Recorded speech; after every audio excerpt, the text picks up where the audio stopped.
Is it unmuted? Raise the slider. Gotcha. All right. Technical difficulties. I'm your host, John, and we are back with East Coast Ethos. We are 2 weeks out from my last episode in Murphy, and basketball has been ramping up, guys. You know, I love to talk about New York basketball, the Knicks, who they're playing, the Eastern Conference. It's East Coast Ethos for a reason, y'all. And so we've had some good matchups. We've had some bad matchups. Let's just get right into it, honestly. Last night, the New York Knicks played the Atlanta Hawks at home. Not the Knicks home, the Atlanta Hawks home at State Farm Arena, beating them 108 to 105. Let's talk about it. So, how did we get to this point? How did we win against the Atlanta Hawks? Well, it wasn't pretty, right? The offense was flowing, but the Hawks we know have been offensively potent for the past few weeks since after the All-Star game. But their biggest criticism is their defensive prowess. They got a bunch of key pieces like CJ McCollum through the trade deadline. They got Nikhil Alexander Walker in the offseason. They still have really good perimeter defenders like a Dyson Daniels. Like Jalen Johnson is elevated this year beyond what anybody could have expected. So stylistically, you know, the matchup between the Knicks and the Hawks, I mean, this beef kind of goes back more so with Trey Young, but he's on the Wizards now. But we still got a little beef between them. The fans were going crazy at State Farm Arena. Half Knicks fans, half Hawks fans. Potential playoff series if they stay at the sixth spot, which right now I believe they're at fifth. So if they drop down, we could potentially see a round one playoff matchup between the New York Knicks and the Atlanta Hawks. Now, what kind of matchup is that for New York?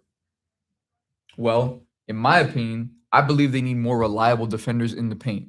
We scored most of our points in the paint last night when we weren't knocking down shots beyond the perimeter. We were making baskets in the paint. Now, they do have their backup big injured, right?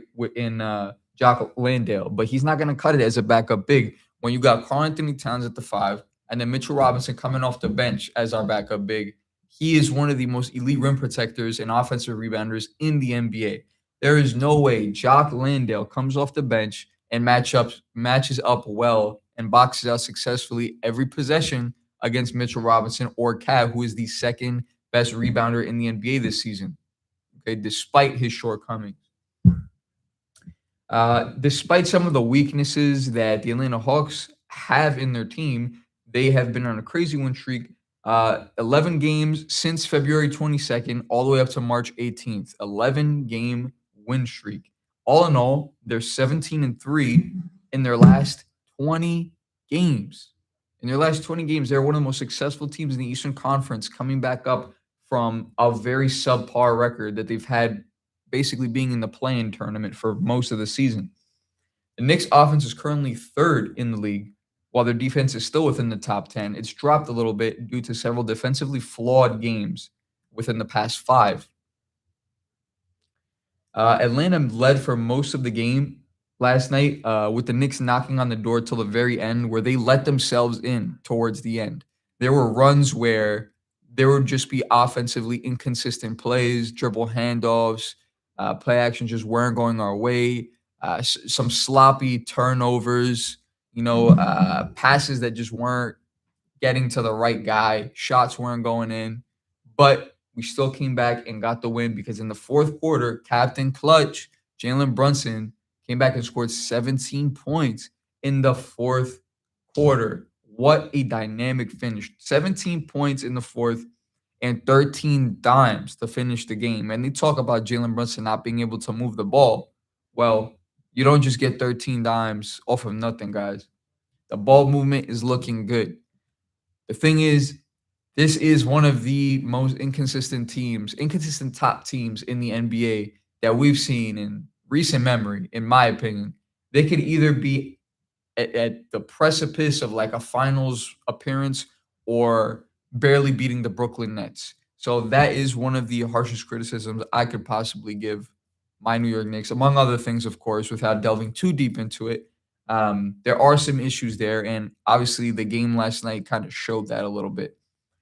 Josh Hart's offensive capability sometimes just isn't there. And when he tries to make it up on defense, sometimes it works and sometimes it doesn't. You can't always rely on, playing hustle ball and chasing rebounds, trying to get steals, trying to make it up on defense when the shot's not going in and you have a negative rating on the floor, right? So, but that's why I like Josh Hart coming back to the bench and putting in a guy like Deuce McBride who could play good point of attack defense, or Landry Shamet who could stay in the corner and just knock down threes, outlet passes, cuts, back doors.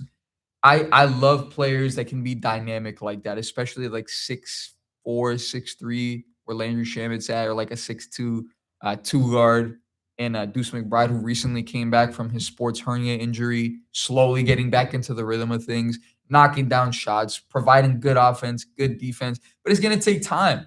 It's going to take time, and that's normal. But luckily, it's looking okay enough to the point where momentum is building. And I believe tomorrow we play the Boston Celtics. So stay tuned for that. That's really going to be a testament to where we're at right now as a team. Because the Celtics, they got their momentum. Jason Tatum came back. It's still Brown's team. That's still Jaylen Brown's team because of what he's done this season.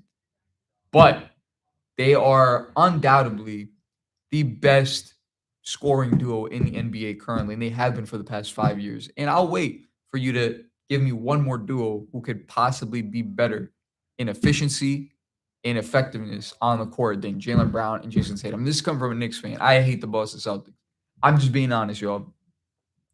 But going back into the Hawks game, Cats that had a stellar night, giving us 21 and 12. You always get a reliable 20 plus and then 10 on the boards. He's always cleaning the glass, always boxing out.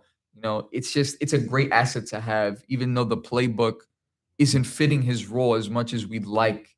The potential isn't being maximized, but he's still doing fairly well, which people aren't understanding. That just goes to show the expectations that people have out of this team.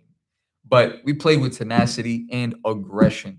Okay, we were not letting up to the Atlanta Hawks, despite Nickeil Alexander-Walker, cousin of Shai Gilgeous-Alexander, former MVP from last season and champion, giving us 36 points, making Knicks fans' hearts skip a beat with every shot, every floater, every midi, every corner shot, every shot with a guy, putting his hands up in his face, contested shots, just hitting everything.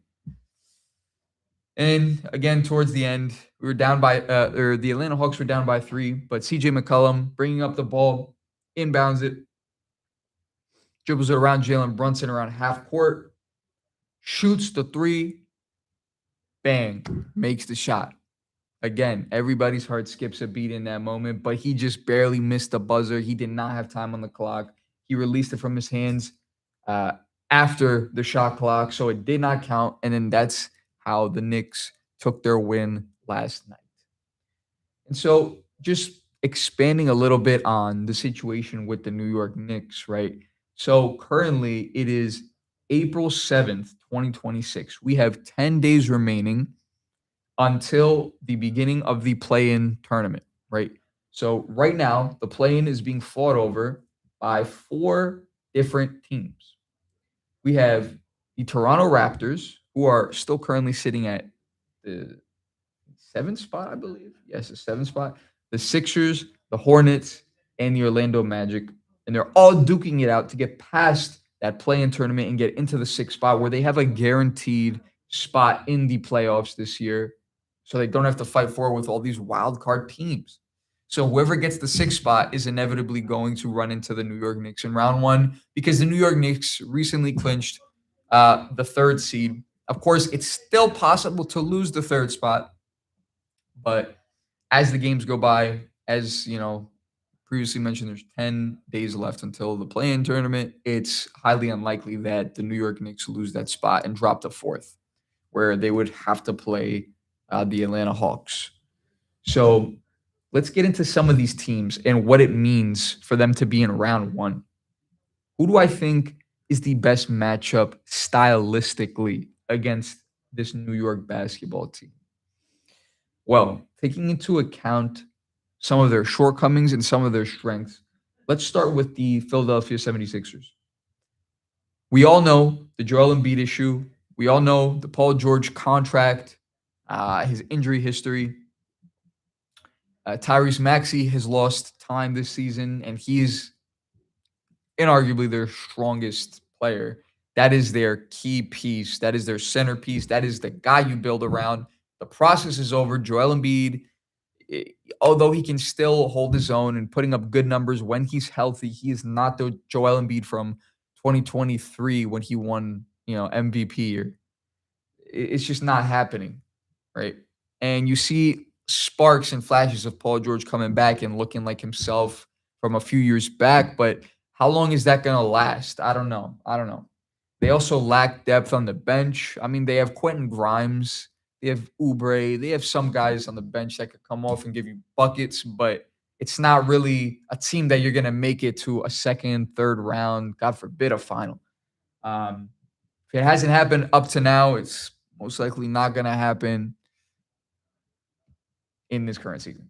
So my issue is more so the injuries. They're unpredictable how they're gonna play. It just doesn't work for me. But that series would be phenomenal to watch. A rematch from 2 years ago, Knicks Philly. When Knicks fans were packing the stadium and infiltrating Philly, shouting "Let's go Knicks! Let's go Knicks!" Everybody going crazy. It was a great atmosphere. Anybody who knows, now going to the Magic, we've played the Magic about 4 times early in the season, and we've struggled a few times against them, but we're also a newer team under a new head coach with a new playbook. We had injuries, and the Magic are a really good defensive team, and they play really physical, right? They have good bigs. Ngoga Bitadze coming off the bench, Wendell Carter Jr. You even have size in the 3 and 4 spot. If Franz Wagner could stay healthy, he's almost unstoppable. He's a stud, great young talent. Could knock a shot down. Paolo Banchero not having the season that people expected him to have, even with his injury history kind of clearing up a little bit. And they're just offensively predictable. They can't really knock down shots at a high rate, at a good efficiency beyond the arc, even with the acquisition of Desmond Bain in the offseason. And again, just the injury troubles. It's a factor that you can't really neglect. Anybody could go down at any point, especially with Franz Wagner, Banchero. Jalen Suggs is having a good season. I'll give him that. I do think that they would at least be given a gentleman's sweep, like 4-1, if we were to face them in the first round. I don't even know if they'll make it out to play-in, to be frank. Now, here we go. This is an exciting team, at least for me. The Hornets. The Charlotte Hornets were one of the most unexpected surprises of the 2025-2026 NBA season. Nobody expected this team to really have the momentum boost that they had after the All-Star break. And they're just hungry, man. They just look hungry. It's an unpredictable team on offense.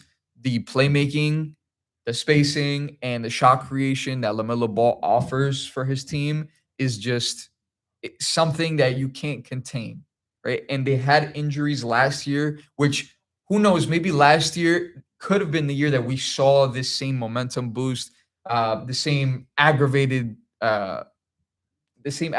style of play that they're playing this year, even with their young core that they just drafted, like Con Canepo, who just can't miss. Can't miss. Rookie with the most 3-pointers in the NBA right now. I mean, he's impressive, man. There's a lot of factors that would go into a playoff series between New York and the Hornets. And it's just kind of worrying, honestly, even though this is a team where you see them and you think immediately finals or bust. Like that's it. Anything lower than that is a failure, especially since we made the Eastern Conference Finals last year. So naturally, you should be having an upwards progression. We thought the East was ours, but it's not anymore. The Pistons are the first seed. They're looking good even with Kate out. They're still winning games. The Boston Celtics got Jason Tatum back even without him. Jaylen Brown was picking up the slack. They acquired Vucevic. Derek White kind of having a little bit of a down year, but the bench, Peyton Pritchard, just a bunch of pieces like Nimius Queta stepping up and really growing into his role as that glass cleaner, that guy who can get boards and like score, catch oops. It's honestly really impressive to see what Joe Mazzulla is doing down there in Boston. As much as I hate them, like I said, but you got to give them credit, And I don't know. It's yet to see with Boston. But going back to the Hornets can give any team a run for their money right now. They have built up this kind of acceleration in the season where they seem unstoppable. They've gone on 2 lengthy win streaks in the past 2 months. If that's not impressive to you as a basketball fan, I don't know what is. So, do I want to see them in the first round? Quite frankly, I don't. And I think I would rather see the Sixers or the Magic, but we still have one team to talk about, the Toronto Raptors. Now, this is most likely who we're going to be facing in the first round, just based off of what I see right now. Somebody who's keeping up with every game, keeping up with standings, not just box watching, but really just locked into the season. I think the Toronto Raptors are going to end up at the 6th spot. I truly do. And I think that is our best matchup for our first round. Something to start us, to get going, to get that boost, to like build confidence in our guys, tighten up the rotations a little bit, see what works, see what doesn't work. Even though obviously you go to a second round, third round, maybe a final, you do need to adjust accordingly based on your matchup. But if we're going to sit here and say we're playing the Raptors, we have 4-0'd them within the regular season. Just again, matchup wise, Scotty Barnes is really the only guy that I'm kind of worried about. It's hard to contain him, and especially defensively. If they throw Scotty Barnes on like OG, who sits in the corner, Mikal Bridges, who could find, that backdoor pass or cut to the rim and get easy points like that, just chipping away. It's hard because Scotty Barnes really plays the perimeter and the passing lanes well. So, with that case, I would be a little worried. But again, injury history tells us otherwise. Emmanuel quickly is injured right now. We don't know when he's going to come back. RG Barrett misses games because of his injuries.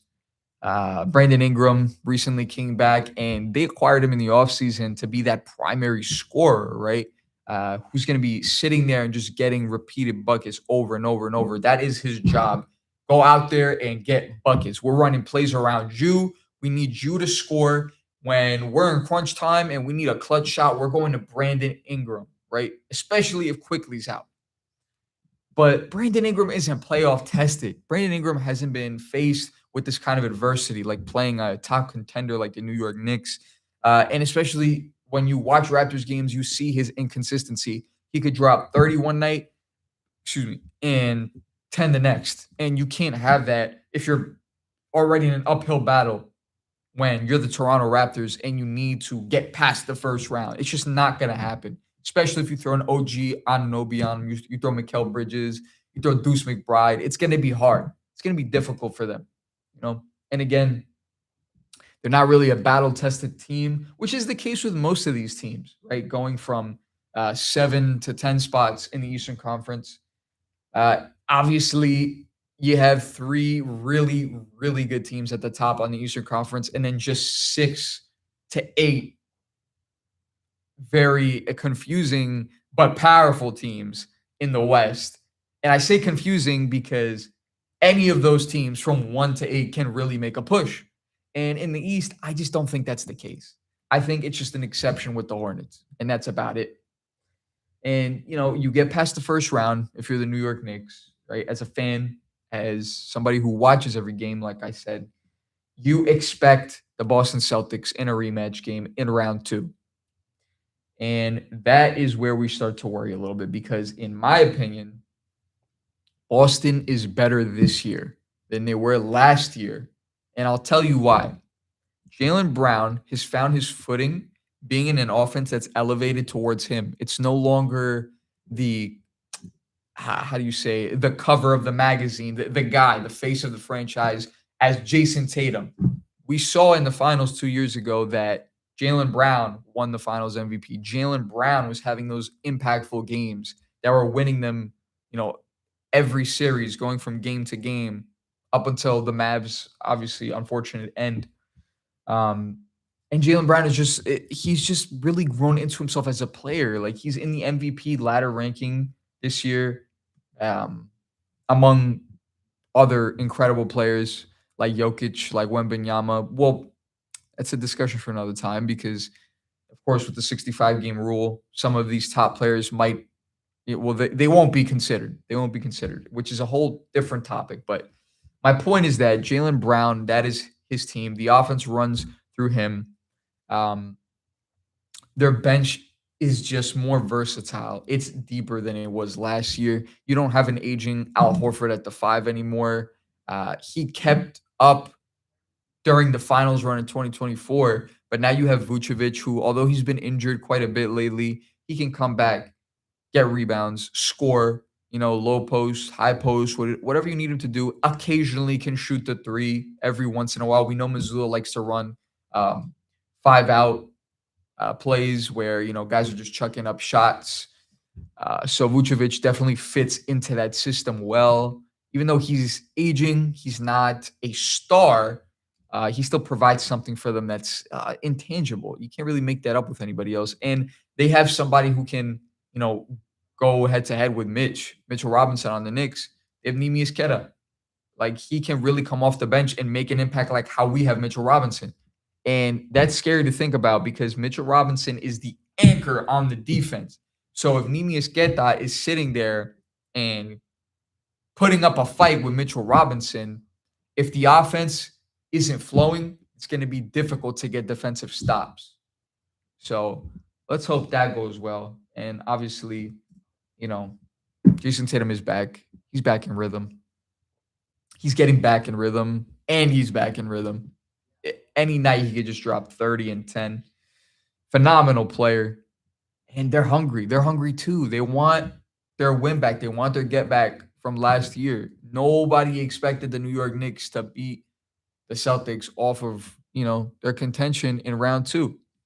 So I guess that's all I really have to say, y'all. We're just going to have to wait and see. There's about a week and a half left into this season. And we're going to talk about it when we get there. Everybody stay tuned. All right. For our last episode next week on Tuesday at 3:00, we are going to be getting right into it and analyzing what is going to be going on with these plans and with these potential playoff matchups, not just with the East, but with the West as well. Stay tuned, guys. I'm your host, John Diakakis, and thank you for tuning in to East Coast Ethos. I appreciate y'all. Have a good day. God bless.